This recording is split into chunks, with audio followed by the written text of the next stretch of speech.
हाय दोस्तों, मेरा नाम अवधेश और आज एक छोटी सी कहानी लेके आया हूँ आपके लिए। एक्चुअली ऊपर वाला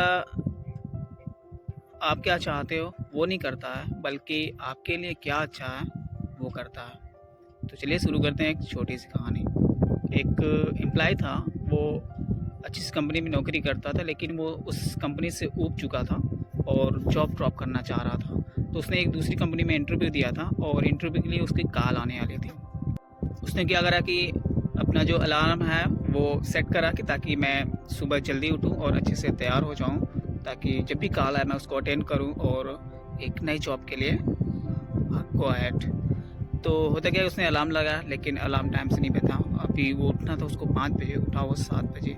फिर लंच करना चाह रहा था तो लंच भी उसका तैयार नहीं था, तो सोचा कि चलो कैंटीन में ही कर लेते हैं। फिर वो जल्दी जल्दी करके बाहर निकलता है। जब लंच का टाइम होता है तो क्या करता है कि कैंटीन उसका बंद है, तो वो लंच वहाँ नहीं कर पाता है। फिर उसका सोचा कि चलो रास्ते में कहीं कर लेते हैं। बाइक स्टार्ट करता है, बाइक भी स्टार्ट नहीं होती है। फिर कॉल भी उसका नहीं आता है, शाम हो जाता है। तो वो वापस पूरे दिन टेंशन आ रहता है और लास्ट में वापस जब घर आता है तो सोना चाहता है और टेंशन के मारे, क्योंकि उसका एक भी काम नहीं हुआ। ना अच्छे से वो खाना खा पाया, ना अच्छे से टाइम से ऑफिस जा पाया, ना वो लंच कर पाया, और वापस आते समय उसकी बाइक भी खराब हो गई थी। और अब सोने जा रहा तो लाइट भी चली गई।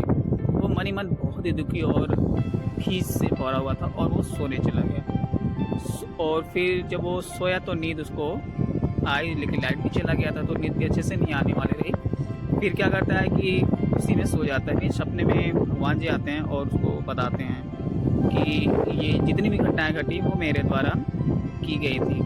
तो उसने बोला कि भगवान जी, मैं तो आपको रोज़ अच्छे से पूजा करता हूँ, हर चीज़ में आपको शेयर करता हूँ, सारी बातें बताता हूँ, फिर आपने मेरे साथ ऐसा क्यों करा।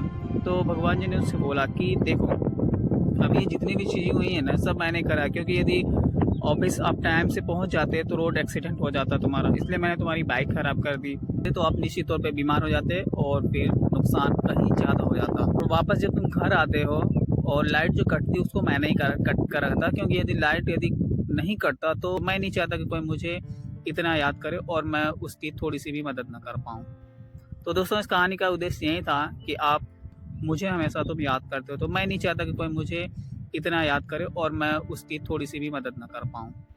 तो दोस्तों, इस कहानी का उद्देश्य यही था कि आप भगवान जी में यदि भरोसा करते हैं तो उसको आप अच्छे से बनाए रखिए, क्योंकि मैंने इस इनिशियल स्टेज पे, यानी मैंने शुरू में इस कहानी के आपको बताया था कि आप जो चाहते हो भगवान जी वो नहीं करते हैं, बल्कि भगवान जी वो करते हैं जो आपके लिए अच्छा होता है।